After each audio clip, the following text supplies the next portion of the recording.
What's up, everybody? Today is an awesome day because we got packages and it's a lift kit. So we have a couple different things. We have shocks for the front and rear, obviously, and we have a new steering stabilizer because there's one that comes on the Jeep, whether it's going to do anything or not. But I got one because it's 30 bucks. So there's that. Got new upper bushings for the springs for the front and the rear. I do not have the sway bar sway bar links for the front or rear yet. They just haven't shown up. And I think I'm gonna do quick disconnects in the front. I don't know. We'll see. They're probably going to be rough country just because they're cheap. And then the ones in the back are going to be just a standard link for the lift. I don't have words right now. All right, so the ones in the back are just going to be, they're not going to be adjustable. They're just going to be ones that are for the correct lift for the vehicle. So welcome. This is the I think it's a 2.5 inch lift for my Jeep TJ. And my wife's gonna be helping me install this today. And we're gonna go have some fun. So we're gonna install the springs on the rear first. And I'm gonna do it on the passenger side just because the lighting is a little better.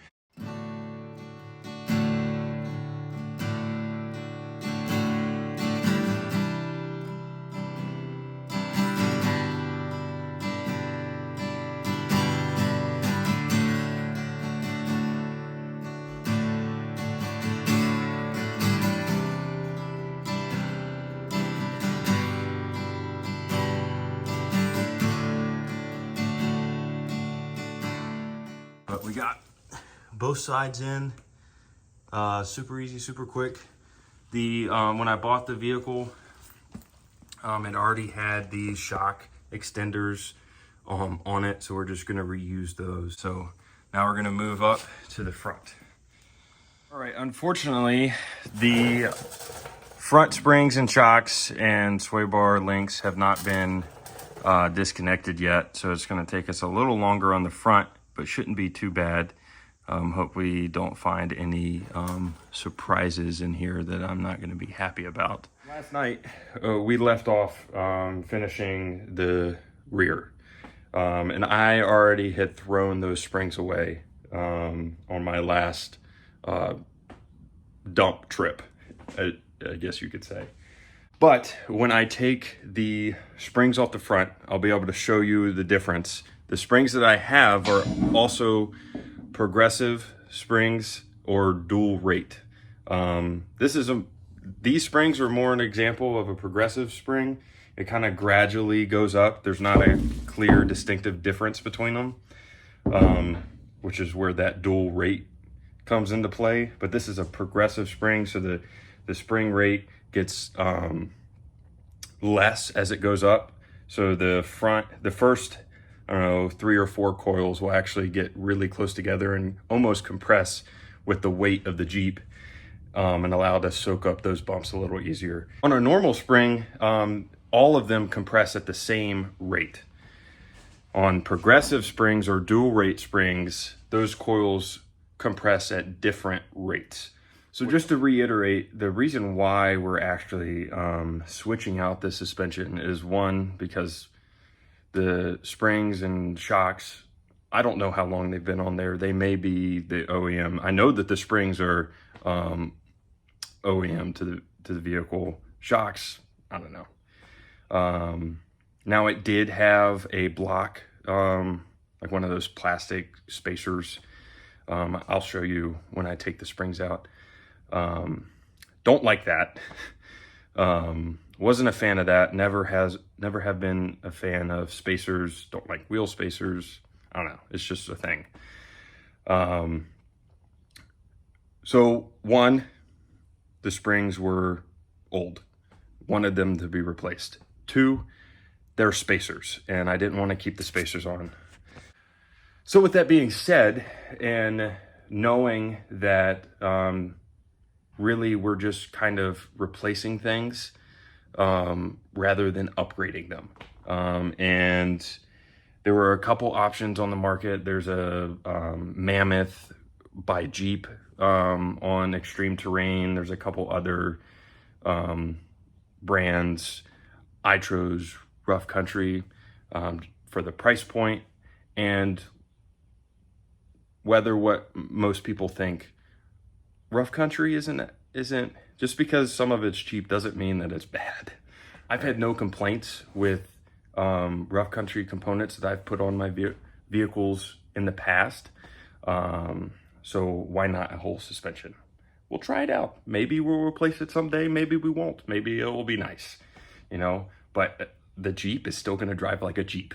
So you can't just say that I have to put a $4,000 suspension on a Jeep for it to ride good. I don't care. I didn't buy the Jeep for it to ride like a Cadillac. And it's going to work no matter what, as long as the suspension can travel with the terrain. So yeah, this is what I got. Either way, enough with the chit chat. Let's get back into the video. But I just wanted to kind of go over some things so y'all would have some input into what we're doing and why we're doing it. So I'm gonna put you on a time lapse again. I'm just disconnecting sway bar links. Those are on their way.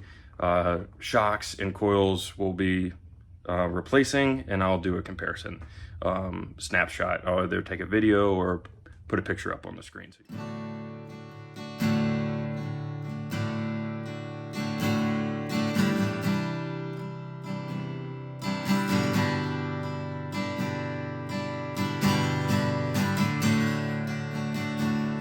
All right, so I'm just gonna take the bottom bolt out of the sway bar link.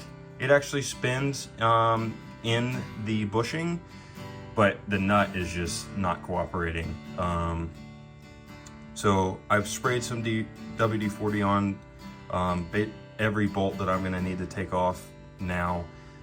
So we'll give that a shot. If WD-40 doesn't work, then we'll try heat, and then we'll see where it goes.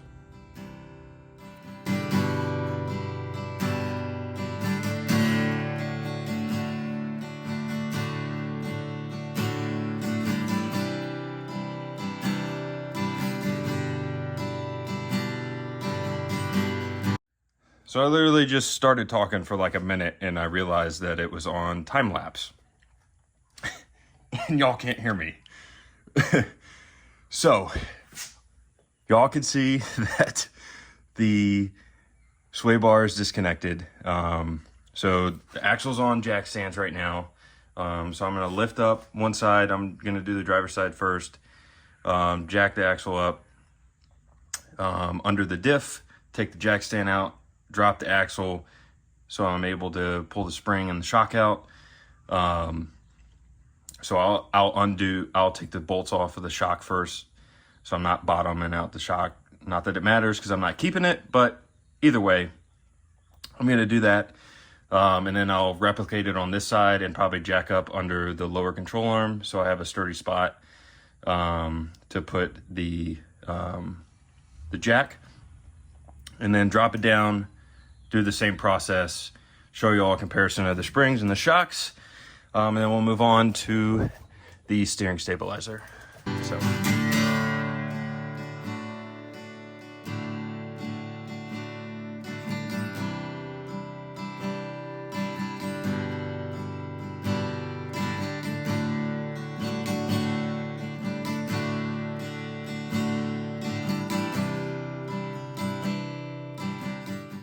All right, guys, so I haven't taken the shock out, but I just wanted to give you all a comparison of the springs. That spacer was about the same that spacer was about the same length if you put the spacer in the original spring and then the new spring together. They're about the same height, so the ride height should be similar, but I know that as you can see, the actual coil is thicker, not by much, but it will definitely make a difference. And I know that coil rate is not 20 years old, so it will definitely sit maybe an inch, maybe even more higher than what it was already like.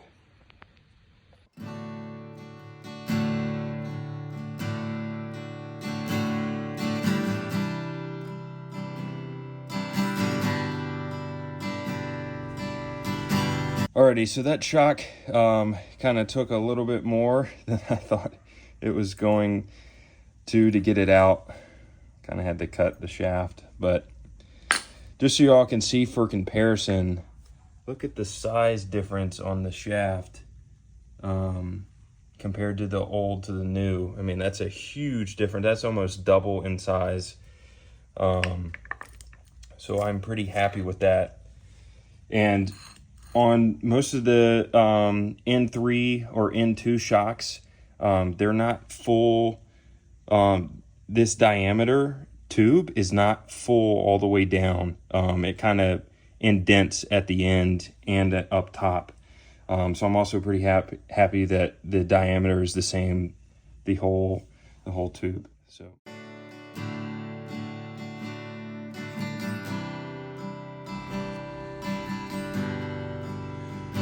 All right, so we got our shock in. It's tight up here. I still have the bottom bolts to tighten.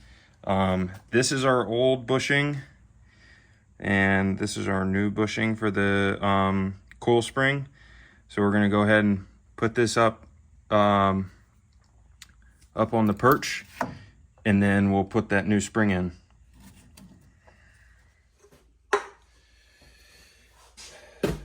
All right, guys, so we got both springs on each side put in. Got one of the shocks, got the other one. It's late, we still haven't eaten dinner, but I did want to open this box for y'all. So in the next upcoming video,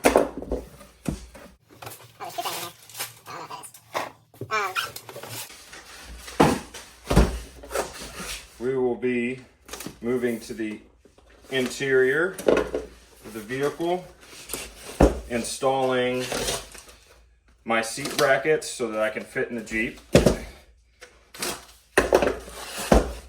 And I got these off Amazon.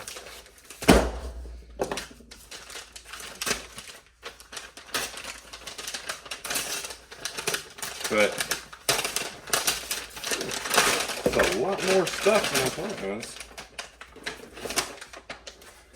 But we have sound pads for the floor, and we're gonna there's more coming on the way, but we're gonna put these down. Oh, there's two of them. We're gonna put these down on the floor and cover the floor pans, and then in the back under the back seat.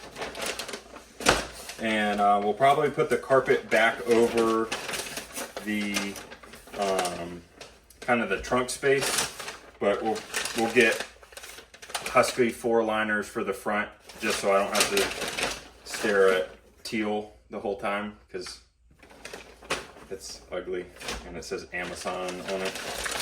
But anyways, it was super cheap, and it does the same stuff that the name brand stuff does. And whether it's gonna work or not, I don't know. But I wanted to do it in my JL, and there was just too much. It was too complicated to take everything out to do the whole floor. So in the winter time, where we have the top on and the doors on, maybe it will be useful. I don't know, but we're gonna do it. So yeah. I'm done. All right.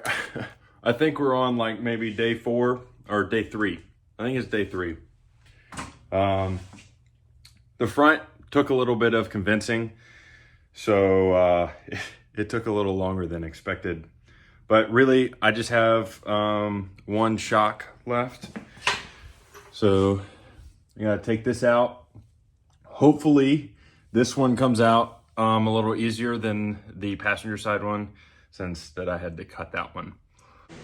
So I already got this portion torqued down, and then washer, lock washer, nut for that side. And then this comes with a little sleeve for the bolt, a washer, and then a lock nut. So we'll go ahead and install that onto the Jeep.